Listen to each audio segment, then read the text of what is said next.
Happy Sunday सबैजनालाई। आज चाहिँ हाम्रो लन्च एन्ड यता भात पाक्दैछ, यो सब्जी हो अनि यो चाहिँ मेरो फेभरेट सब्जी हो नि त। आज एकदम फेभरेट सब्जी खाने।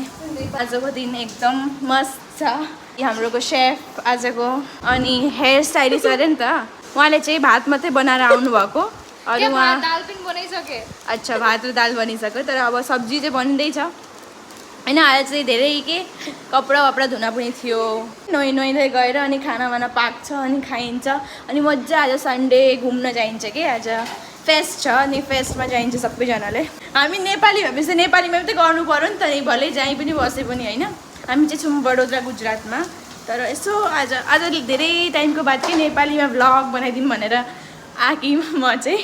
आजको सन्डे यसरी नै जाँदैछ। अब हजुरलाई अपडेटेड राख्ने हो। अब सधैँ यसरी नै भ्लग्स आउनेवाला छन्। के भन्नुहुन्छ? ओके हो भन्ने हो। ल त अहिलेको लागि चाहिँ यति नै, अनि पार्ट 2 पनि आउनेवाला छ जब हामी इभिनिङ फेस्टमा जानेवाला छौँ। त म वहाँ सबै चिजहरू देखाउनेवाला छु, त्यसको लागि पार्ट 2 हेर्नु होला। Thank you.